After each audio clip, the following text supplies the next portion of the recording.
विच अल्लाह दे दिलदार दी खुशबू आउंदी सरकार मरहबा मरहबा आमदे मुस्तफा मरहबा मरहबा मिलाद वाला दिन खुशी आने आया उच्चे ते नीवे दे सोना फर्क मिटाना मिलाद रचन चढ़या।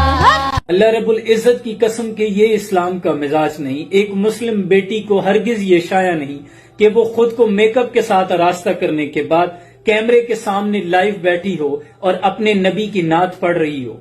नात गोई भी मुझे कोई एतराज नहीं, महाफिल करें, लेकिन ये इस्लाम का मिजाज नहीं। इस औरत के बारे में तो मुस्तफा करीम आका सल्लल्लाहु अलैहि वसल्लम ने इरशाद फरमाया कि अगर कोई औरत बेपर्दा घर की दहलीज को पार करती है तो जब तक वो दहलीज में दोबारा दाखिल नहीं हो जाती फरिश्ते उस पे लानतें करते हैं, जिसके बारे में अल्लाह रब्बुल इज्जत कुरान में फरमा रहा है कि ये औरत अपने महरम के बगैर खाना काबा मेरे घर की जियारत को नहीं जा सकती। जिस औरत के मरने पर तमाम घर वाले ये कह रहे हैं कि मैयत का मुंह कोई गैर महरम न देखे, इसको गैर महरम कंधा न दे, इसके जनाजे को हाथ तक न लगाए। अल्लाह की कसम जिंदा औरत के लिए भी यही हुक्म है। और इसके पर्दे का मयार तो यह है कि अल्लाह ने इसकी तख्लीक को भी पर्दे में रखा, फरिश्तों को भी जाहिर नहीं किया। जिस फर्द की ये मनकूहा कहलाई उसी मर्द की पसली से इसकी तख्लीक फरमाई। अल्लाह फरमा रहा है कि इसकी आवाज गैर महरम के दरवाजा दस्तक देने पर इसकी आवाज में शाइस्तगी नहीं आनी चाहिए। आवाज करख्त हो कि कोई नामहरम इसकी आवाज की जानिब खिंचा न जाए। इसकी आवाज गैर महरम के लिए करख्त होनी चाहिए। सुरों में गाना तो बहुत दूर की बात है। आप अल्लाह का फरमान सुने। ऐ पैगंबर सल्लल्लाहु अलैहि वसल्लम, अपनी बीवियों और बेटियों और मुसलमानों की औरतों से कह दो कि बाहर निकला करें तो अपने चेहरों पर चादर लटकाकर घूंघट निकाल लिया करें। ये चीज उनके लिए मूजिब शनाख्त तो इम्तियाज होगी तो कोई उनको ईजा न देगा और अल्लाह बख्शने वाला है, मेहरबान है। जानते हैं सैयदा उम्मे खल्ला का जब जवान लख्ते जिगर एक जंग में शहीद हो गया, आपको जब उसकी शहादत की खबर पहुंची तो एक माँ का जब जवान लख्ते जिगर शहीद हो जाए और उसे शहादत की खबर पहुंचे तो कलेजा फट जाता है। लेकिन ऐसे आलम में आपने एक चादर ली, अपने हिजाब को ओढ़ा, अपनी चादर में खुद को समेटा और मैदान जंग में पहुंची।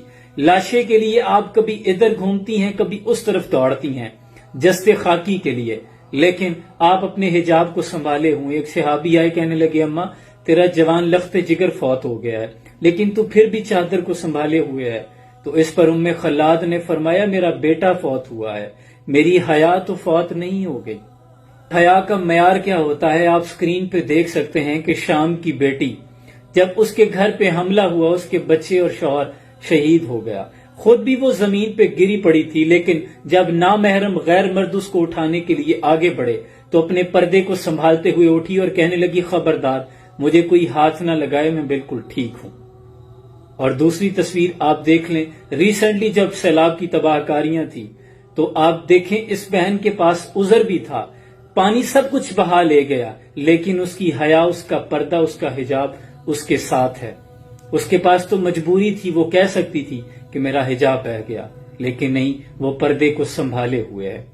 मैंने वीडियोस में चेहरे पहले ही ब्लर कर दिए हैं क्योंकि मेरी गैरत कम से कम ये इजाजत नहीं देती कि मेरी वजह से मेरी मुसलमान बहन बेटी का चेहरा कोई नामहरम देखे, क्योंकि मतमे नजर फकत इस्लाह था, दिल आजारी करना तो हरगिज मकसूद नहीं था।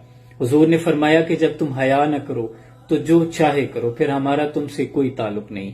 खुदारा महाफिल का इनेकाद करें लेकिन अदबो आदाब का और हया का दामन न छोड़ें, क्योंकि तुम्हारा ताल्लुक तो उस दीन से है जिसकी बेटी गुड़िया भी खरीदे तो दुपट्टा साथ लेती है। औरत दीवार से गिर जाए तो उठ सकती है, मयार से गिर जाए तो फिर नहीं उठ सकती। इसलिए तुम्हें तो सजने की जरूरत ही नहीं है बिनते हवा, तुझ पे तो सजती है हया भी किसी जेवर की तरह। अगर मेरी बात से दिल आजारी हुई हो तो मैं माफी का खास्तगार हूं, क्योंकि दिल आजारी मकसूद नहीं थी। अल्लाह करीम हमें अमल करने की तौफीक अता फरमाए। कुरान कहता है कि नसीहत करते रहो, नसीहत मोमिनों को फायदा देती है। सलाम पहुंचे।